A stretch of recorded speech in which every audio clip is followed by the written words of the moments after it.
Bonjour à toutes et à tous, bienvenue dans la cuisine du Palais des Saveurs. Je vous propose aujourd'hui un dessert, un gâteau renversé aux pêches. Alors pour réaliser ce gâteau, il vous faudra pour le caramel 100 g de sucre et pour le gâteau 120 g de sucre. Ensuite, il vous faudra 600 g de pêche, 4 œufs, 120 g de beurre fondu, une cuillère à soupe de yaourt, 50 g de farine d'épeautre, 100 g de farine type 45, une cuillère à café de bicarbonate. Alors dans un premier temps, nous allons couper les pêches en tranches.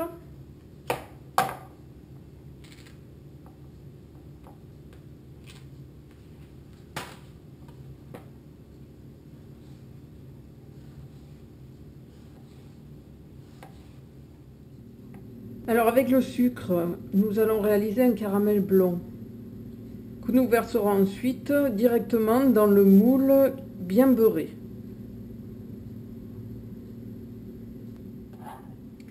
Voilà au bout de quelques minutes le résultat obtenu. Un caramel qu'on va assez rapidement couler dans le moule. On répartit le caramel dans le moule beurré.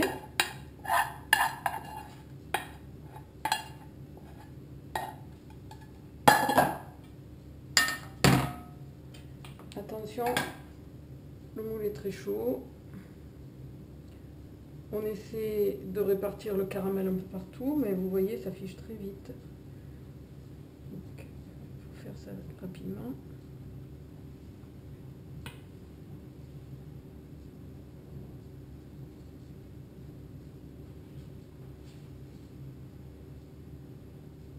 On répartit les tranches de pêche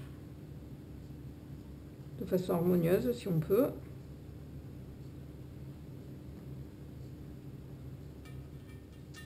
Voilà le résultat obtenu. Alors on va, pour apporter un peu de croquant, on va saupoudrer d'amandes effilées. On va les répartir un peu sur toute la surface.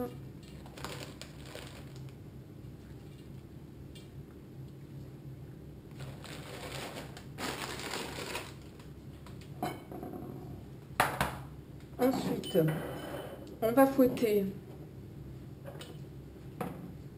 le sucre avec les œufs.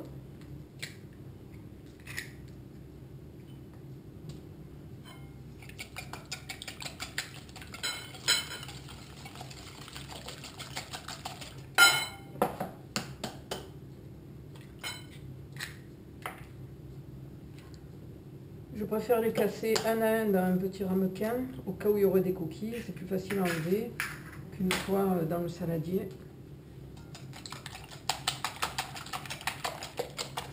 On ajoute la cuillère à soupe de yaourt nature.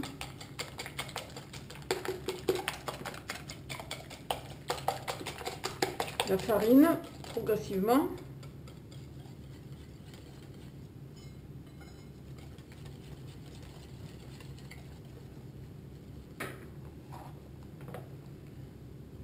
La cuillère à café de bicarbonate.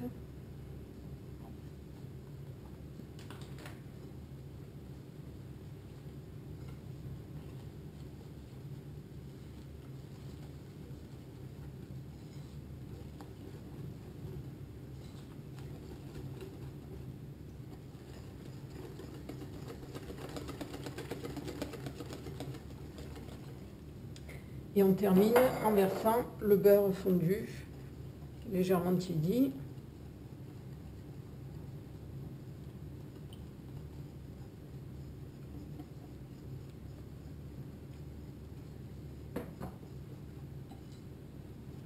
Voilà, comme vous voyez, on obtient un mélange lisse, homogène.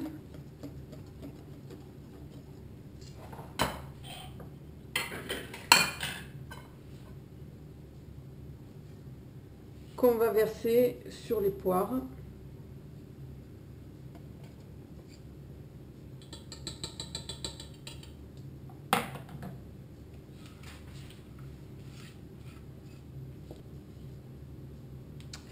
Voilà, il ne reste plus qu'à enfourner pour une vingtaine de minutes à 180 degrés, chaleur tournante.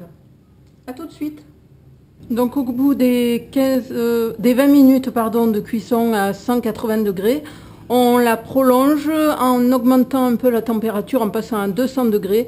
On la prolonge de 10 minutes. Voilà le résultat en fin de cuisson du gâteau. Nous allons le démouler tout de suite tant qu'il est chaud.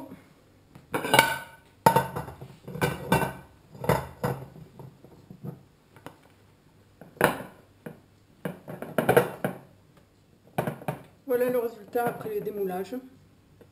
Un gâteau bien doré, bien caramélisé, qui s'est démoulé sans problème, comme on peut le voir. Il ne reste plus qu'à le découper et à le déguster. Voilà une bonne grosse part de ce bon gâteau. Je vous avoue honnêtement, je ne suis pas sûre de pouvoir attendre qu'il refroidisse pour le déguster. Rien qu'à l'odeur.